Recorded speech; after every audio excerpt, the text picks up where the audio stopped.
Okay. ప్రభునందు పెద్దలందరికీ వందనములు, దేవునికి స్తోత్రములు.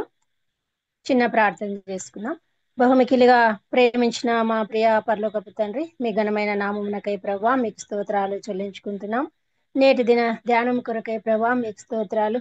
మాకందరికి నాయన మరి ప్రభా తండ్రి వినగలిగే చెవిని, గ్రహించే హృదయాన్ని దయచేయండి. నన్ను మీ శిలువ చాటున మరుగుపరిచి మరి ప్రభా మీ నోటి బూరగా నన్ను వాడుకొని మీ మహిమార్థమై ప్రభా మీ మాటలు చెప్పడానికి ప్రభా మీ కృప చూపించి నా తండ్రి మీరు మహిమ పొందమని మరి ప్రభా మీరు మాట్లాడుతుండగా మేమందరం కూడా గ్రహించి ఆత్మీయ మేలు పొందినట్లుగా కృప చూపించమని యేసు నామమున ప్రార్థించి స్తుతించి అడిగి వేడుకుంటున్నాం మా తండ్రి. ఆమేన్. ప్రభునందు పెద్దలందరికీ వందనాలు, దేవునికి స్తోత్రములు. మత్తయి సువార్త 6వ అధ్యాయము 25 నుండి 33 వచనాలు. అందువలన నేను మీతో చెప్పునదేమనగా, ఏమి తిందుమో ఏమి త్రాగుదుమో అని మీ ప్రాణమును గూర్చి అయినను, ఏమి ధరించుకొందుమో అని మీ దేహమును గూర్చి అయినను చింతింపకుడి. ఆహారం కంటే ప్రాణమును, వస్త్రం కంటే దేహమును గొప్పవి కావా? ఆకాశ పక్షులను చూడుడి, అవి విత్తవు, కోయవు, కొట్లలో కూర్చుకొనవు, అయినను మీ పరలోకపు తండ్రి వాటిని పోషించుచున్నాడు. మీరు వాటికంటే బహుశ్రేష్ఠులు కారా? మీలో నెవడును చింతించడం వలన తన ఎత్తు మూరెడు ఎక్కువ చేసుకొనగలడు? వస్త్రములను గూర్చి మీరు చింతింపనేలా? అడవి పువ్వులు ఎలాగు ఎదుగుచున్నవో ఆలోచించుడి. అవి కష్టపడవు, వడకవు. అయినను సమస్త వైభవముతో కూడిన సొలొమోను సహితము వీటిలో ఒక దాని వలనైనను అలంకరింపబడలేదు. నేడుండి రేపు పొయ్యిలో వేయబడు అడవి గడ్డిని దేవుడు ఇలాగు అలంకరించిన ఎడల అల్ప విశ్వాసులారా, మీకు మరి నిశ్చయముగా వస్త్రములు ధరింపజేయును గదా. కాబట్టి ఏమి తిందుమో ఏమి త్రాగుదుమో ఏమి ధరించుకొందుమో అని చింతింపకుడి. అన్యజనులు వీటన్నిటి విషయమై విచారింతురు. ఇవన్నీ మీకు కావలనని మీ పరలోకపు తండ్రికి తెలియను. కాబట్టి మీరు ఆయన రాజ్యమును నీతిని మొదట వెదుకుడి, అప్పుడు అవన్నీ మీకు అనుగ్రహింపబడును. చదవబడిన లేఖన భాగంలో మరి దేవుడు మనతో ఏం మాట్లాడుతున్నాడంటే, ఈ ప్రపంచములో భూమి మీద బ్రతుకు ప్రతి మనిషికి, ప్రతి మానవాళికి, ప్రతి ఒక్కరికి కూడా చింత అనేది ఉంటుంది. అది ఎలాంటి చింత అంటే, ఆహారమును గురించిన చింత, వస్త్రములను గురించిన చింత, మరి ఏమి చేయాలంటే కూడా చింత. అది జరుగుతుందా లేదా, చేయగలనా లేదా, చేస్తానో లేదో, ఎవరు సహాయం చేస్తారో లేదో, ఈ విధంగా ప్రతి ఒక్కరికి చింత అనేది ఉంటుంది. కానీ మరి మరి యేసు ప్రభు వారికి ఒక్కరికి మాత్రమే ఏ విషయములో కూడా మరి అన్నపానముల విషయంలో కానీ, వస్త్రముల విషయంలో కానీ, వేటిలో కూడా చింత లేదు. మరి మనుషులమైనటువంటి మనకు చింత ఉంది. కానీ ఈ చింతను తీర్చడానికే యేసు ప్రభు వారు మనతో ఈ విధంగా మాట్లాడుతూ ఉన్నారు. మరి శిష్యులు కూడా ఒకప్పుడు మీటింగ్లు పెట్టిన సందర్భములలో ఆ జన సమూహం అంతటిని గురించి, ఆహారమును గురించి వారు చింతించిన వారుగా ఉంటున్నారు. అయితే యేసు ప్రభువు చింతించలేదు.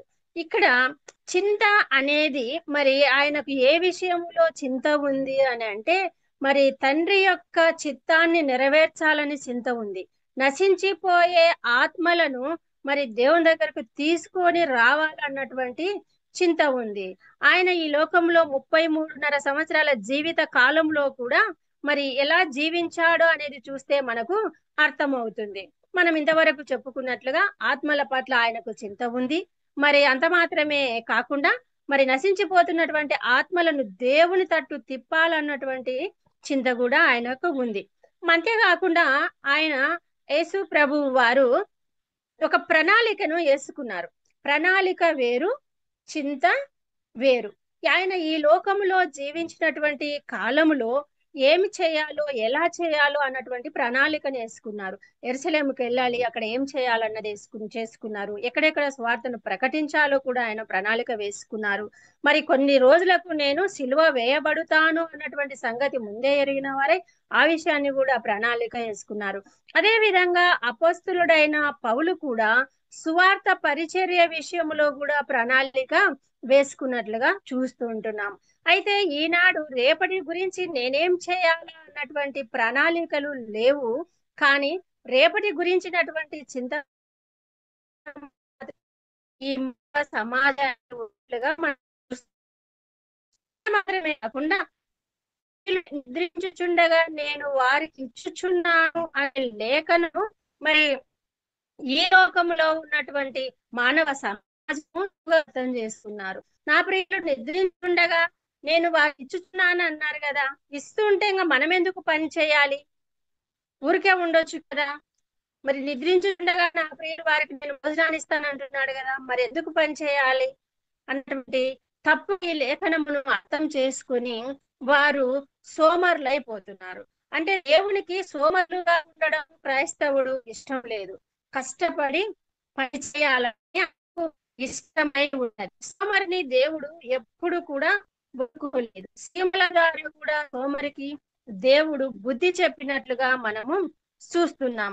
ఈ విషయంలోనే అపస్తులైనటువంటి పౌలు దీన్ని గట్టిగా ఖండించాడు. ఎవడైనా పని చేయకుండా భోజనము చేయకూడదు, పని చేస్తేనే భోజనం చేయాలి అన్నటువంటి విషయాన్ని అపస్తుడైనటువంటి పౌలు తెలియజేసి ఉన్నాడు.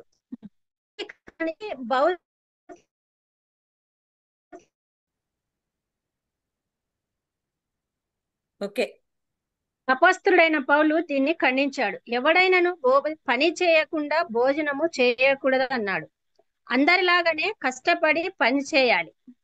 భావి కాలానికి భౌతిక అవసరాల కోసము సమకూర్చుకోవడము తప్పు అని యేసు ప్రభు వారి ఉద్దేశము కాదు. కానీ ఇవన్నీ మీకు కావాలనని పరలోకపు తండ్రికి తెలుసును కాబట్టి చిందించకూడదు అని తెలియజేశాడు. ఆకాశ పక్షులను చూడుడి, అవి విత్తవు, కోయవు, కొట్లలో కూర్చుకొనవు, అయినను పరలోకపు తండ్రి వాటిని పోషించుచున్నాడు. మీరు వాటి కంటే శ్రేష్ఠులు కారా? నిజంగా అవును. మనమందరము కూడా ఇతర పక్షులను పెంచినట్లుగా కాకులను మనము పెంచుకోము. పావురాలను చూసి ఇష్టపడతాం, చిన్న చిన్న పిచ్చుకలు కనిపిస్తే చూసి వాటికి ధాన్యం వేస్తాం. కానీ కాకులకు ఏనాడు కూడా ఆకలి కొని ఉంటవేమో, దానికి ధాన్యం పెట్టాలా, నీళ్లు పోయాలా అన్నటువంటి ఆలోచన రాదు. కాకి అంటే నీచమైనటువంటిది అని మరి అనుకుంటూ ఉంటారు మరి ఇతరులు. కానీ ఇక్కడ కాకులను కూడా ఈయన మరి ఇష్టపడినటువంటి వ్యక్తిగా మనము చూస్తున్నాం. ఎనికెలాని వాటిని కూడా యేసు ప్రభు వారు పోషించారు. ఏలియా ప్రవక్త కాలంలో 3.5 సంవత్సరములు వర్షం లేదు, కానీ కరువులో ఏలియాను పోషించాడు. ఏలియా ద్వారా సారేపదు విధవరాలిని పోషించాడు. మరి కాకి ద్వారా ఏలియాను పోషించాడు. అంటే పోషణ గురించి చింతపడకూడదు, కానీ మరి కష్టపడి పని చేయకుండా ఉండకూడదు అని చెప్పాడు దేవుడు. నీ చేతుల కష్టార్జితమును దేవుడు తప్పక ఆశీర్వదిస్తాడు.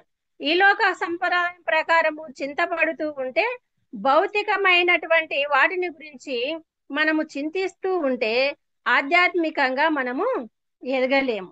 కాబట్టి చింత అనేది ఉండకూడదు. వేటిపైన చింత ఉండాలి? పరలోక సంబంధమైన వాటిని గురించి మనకు చింత ఉండాలి. మరి దేటిని గురించి మనము ప్రార్థించే వారంగా ఉండాలి? పాపాత్ములను రక్షించడానికి, అపవిత్రాత్మ సంబంధమైన వాటిని నాశనం చేయడానికి, రోగులను స్వస్థపరచడానికి, ప్రభువైన యేసునామము హెచ్చింపబడేలా పరిశుద్ధాత్మ మహాశక్తితో దేవుని రాజ్యం కొరకు మనము ప్రార్థించే వారంగా ఉండాలి. ఆయన నీతి పరిశుద్ధాత్మ ద్వారా క్రీస్తు ఆజ్ఞలకు మనము విధేయత కలిగి ఉండాలి. ఈ ప్రపంచ రీతికి మనము వేరై జీవించాలి. అంటే ఆచార సంప్రదాయాలకు మనము వేరుగా ఉండాలి. ప్రతి ఒక్కరి పట్ల ఆయన ప్రేమను మనము ప్రత్యక్ష పరిచేలాగా మన జీవితాలు కనబడాలి. మరి అంత మాత్రమే కాకుండా ఆయన కొరకే మన అంతిమ యాత్ర కొనసాగే విధంగా మన ప్రతి విషయంలో కూడా మనము కృతజ్ఞత కలిగినటువంటి వారమై ఉండాలి. అంత మాత్రమే కాకుండా మన సొంత రక్షణను కొనసాగించుకోవాలంటే మన సొంత ప్రయత్నముతో మన రక్షణను మనము కొనసాగించుకోలేము. కానీ దేవుని కృప, పరిశుద్ధాత్మ శక్తి ద్వారానే అది సాధ్యపడుతూ ఉంది. నశించిపోతున్న ఆత్మల కొరకు, సువార్త విస్తరించుట కొరకు, పరలోక సంబంధమైన వాటి కొరకు మాత్రమే మనము ప్రార్థించే వారంగా ఉండాలి. అయితే మనము దేవుని సంరక్షణలో ఉన్నాము కాబట్టి ఏ విషయంలో కూడా చింతించే వారంగా మనము ఉండకూడదు. మరి నశించిపోతున్న ఆత్మల కొరకు భారము, బాధ్యత కలిగి ఉండాలి. భవిష్యత్తును గురించినటువంటి చింత గాని, ఆందోళన గాని మనకు ఉండకూడదు. ఎందుకంటే ఆయన నీ గురించి చింతిస్తూ ఉన్నాడు. ఇక్కడ ఆయన నీ గురించి చింతిస్తూ ఉన్నాడంటే చింత కాదు గాని ఆయన కేర్, జాగ్రత్తగా, శ్రద్ధగా కూడా నన్ను చూసేవాడుగా ఉన్నాడు. అయితే అడవి గడ్డిని దేవుడు అలంకరించిన విధానమును మనము చూస్తే అడవి గడ్డిలో రకరకాలైనటువంటి పూలు పూస్తాయి. ఆ పూలు ఏ రంగులో ఉండాలో, ఎలాంటి వాసన ఉండాలో, మరి అవి ఏ విధంగా అయితే అలంకరించినాడో దేవుడు, మరి ఆ పువ్వుల కంటే మనము శ్రేష్ఠులము. కాబట్టి వాటిని అలంకరించినటువంటి దేవుడు మనలను కూడా ఆయన మనము వాటికంటే మనము శ్రేష్టంగా ఉండాలని ఆయన ఇష్టపడుతూ ఉన్నాడు. కష్టాల్లో, అనిశ్చిత పరిస్థితుల్లో ఉన్న తన పిల్లలందరికీ కూడా దేవుని వాగ్దానాలు మనకు ఉన్నాయి. ఏం వాగ్దానాలు ఉన్నాయి? ఆహారాన్ని, దుస్తులనిచ్చి అవసరాలను తీర్చడానికి దేవుడు వాగ్దానం చేశాడు. వాటి విషయమై దిగులు పడవలసిన అవసరం లేదు. కానీ మన జీవితాల్లో దేవుని పాలన కొరకు మనము వెతుకుతే పూర్తిగా ఆయనకు లొంగిపోయిన జీవితాన్ని గురించి ఆయన్నే పూర్తి బాధ్యత వహిస్తాడు. మత్తయి సువార్త 6వ అధ్యాయము 33వ వచనములో ఆయన రాజ్యమును, నీతిని మొదట వెదుకుడి. ఎందుకు ఆయన రాజ్యాన్ని, నీతిని మొదట వెదకాలి అంటే క్రీస్తుని అనుసరించే వారంతా అన్నిటికంటే ముందు దేవుని రాజ్యాన్ని, ఆయన నీతిని వెదకాలని ఆయన కోరుతున్నాడు. వెదకడం అన్న క్రియాపదములో మరి ఒకదానికొకరు ఎడతెగక వెదుకుతూ ఉండడము అని అర్థం. వెదుకుతూ ఉండడం అంటే దాన్ని పొందే వరకు శ్రద్ధతో శ్రమిస్తూ వెదుకుతూ ఉండడం అనే భావము ఈమిడి ఉన్నది. కాబట్టి నీతిమంతులు ఆకలి కొని ఉండుట నేను చూడలేదు అని దావీదు అన్నాడు. నిజంగా నీతిమంతులు, ప్రభు నమ్మినటువంటి బిడ్డలు ఎవరైతే ఉన్నారో వారిని ఆకలి కొని ఉండుట చూడలేదు. మరి మనమందరము కూడా మరి ప్రభు చిత్తంలో ఉన్నాము కాబట్టి దేవుడు మన ఆకలి దప్పులను తీర్చేవాడుగా ఉన్నాడు. మొదట ఆయన రాజ్యాన్ని, నీతిని వెదుకుడి, అప్పుడు అవన్నీ మీకు అనుగ్రహించును అని చెప్తున్నాడు. నిజంగా ప్రభునందు ప్రేమైన వారలారా, మనమందరము కూడా మరి ఆకాశ పక్షుల కంటే శ్రేష్టమైనటువంటి వారము, అడవి పువ్వుల కంటే కూడా మరి శ్రేష్టమైనటువంటి వారమని దేవుడు తెలియజేస్తూ ఉన్నాడు. కాబట్టి మనమందరం కూడా నశించిపోయే ఆత్మల కొరకు, మరి ఆత్మల సంపాదన కొరకు మన జీవిత యాత్రలో మనము ప్రార్థించే వారంగా ఉండాలని చెప్పేసి దేవుడు మనతో సెలవిస్తూ ఉన్నాడు. ఈ కొద్ది వాక్యమును దేవుడు దీవించును గాక. పరిశుద్ధమైన తండ్రి, ప్రేమ నమ్మకం గల గొప్ప దేవ, మీకు స్తోత్రాలయ. నశించిపోతున్న ఆత్మల పట్ల మేము భారం కలిగి జీవించడానికి, మా జీవిత యాత్రలో అంతం వరకు ప్రభా మీ కొరకు జీవించడానికి మీ యొక్క కృపా సహాయాన్ని మీరు అనుగ్రహించి మీరు మహిమ పొందుమని యేసు నామమున ప్రార్థించి స్తుతించి అడిగి వేడుకుంటున్నాం మా తండ్రి. ఆమేన్.